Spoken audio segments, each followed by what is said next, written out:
Lewis Hamilton has just shattered the silence in the most brutal way possible, dropping a bombshell so big, so raw, and so damning that it's thrown Ferrari into full-blown crisis mode. This wasn't a quiet word in the paddock or a carefully worded press release.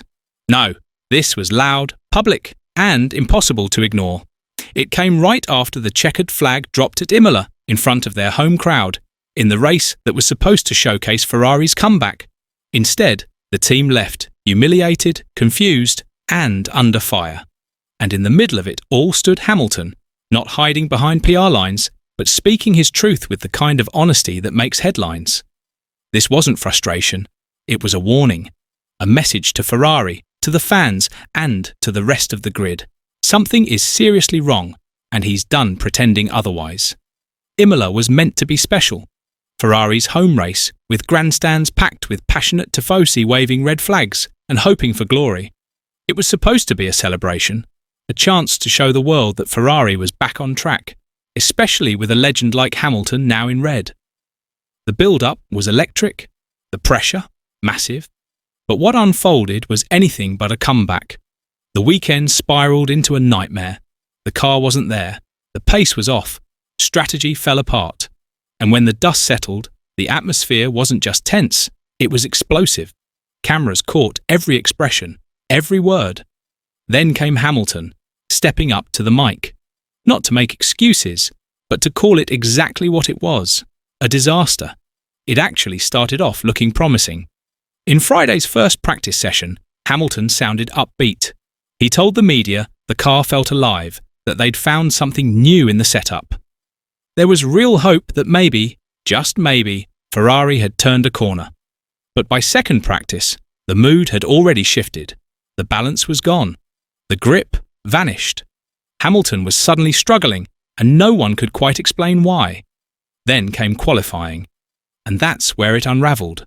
The car looked slow, unstable, unpredictable.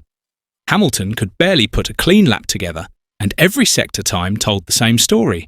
The SF25 just wasn't delivering. During the race, things got worse. Hamilton's radio messages grew sharper, more urgent. He was clearly battling a car he didn't trust, locked in fights he shouldn't have been in, falling backward instead of fighting forward. You could hear the frustration build with every lap. He wasn't just annoyed, he was confused. And when a driver with over 17 years of experience is confused by how his car behaves corner to corner, you know something deeper is going on. Then came the moment no one saw coming. After the race, Hamilton didn't hold back. Standing in front of the cameras, still wearing his helmet, still hot from the car, he dropped the kind of truth bomb that shakes a team to its core. "We can't fight like this," he said, his voice calm but sharp. "Not with this kind of instability." No sugarcoating, no blaming conditions or bad luck. He was calling out the car itself. According to Hamilton, the SF25 isn't just off the pace. It's unpredictable, unreliable, and nearly impossible to drive with confidence. And in Formula One, that's the worst thing a driver can say. Because if you can't trust the car beneath you, you're not racing, you're surviving. His tone wasn't angry. It was worse. It was disappointed. You could hear the weight in his words, the frustration of someone who knows what a winning car feels like, and knows this isn't it. What Hamilton was pointing to wasn't just a slow car, it was something far more serious. He's been struggling with the brakes, not just this weekend, but ever since he arrived at Ferrari. And we're not talking about small tweaks or adjusting to a new system. We're talking core performance problems, brakes that don't respond the same way from one lap to the next. Sometimes they bite hard, other times they barely react. That's terrifying for a driver, especially someone like Hamilton, who's used to razor-sharp consistency. At Mercedes, he could trust every corner, every pedal input. But now, with Ferrari, it's like flipping a coin. Will the car stop? Will it lock up? Will it turn? He doesn't know, and that's the real issue. And it's not just him. Charles Leclerc has been complaining too. On the radio during practice, he called the braking horrendous.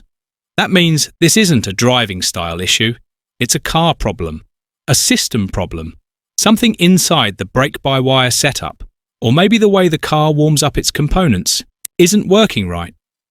That kills confidence. And without confidence, you can't push. You can't attack corners. You start second-guessing every move. And in Formula One, even a tiny hesitation can cost you everything. That's why Hamilton sounded so serious. Because this isn't about settling in with a new team or waiting for upgrades. It's about fixing something basic, something every top team should already have nailed. And Ferrari? They're falling short. This brake problem isn't just a technical hiccup. It's a warning sign for Ferrari as a whole. When your star driver openly says he can't trust the car, it raises serious questions about how well the team is managing engineering and development. It suggests cracks might be forming in the Hamilton-Ferrari partnership.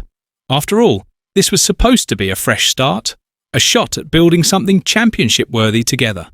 But if the car can't get the basics right, that dream starts slipping away. The pressure isn't just on the engineers, it's on team leadership. Fred Vasseur, the man running Ferrari's racing operations, can't ignore this anymore.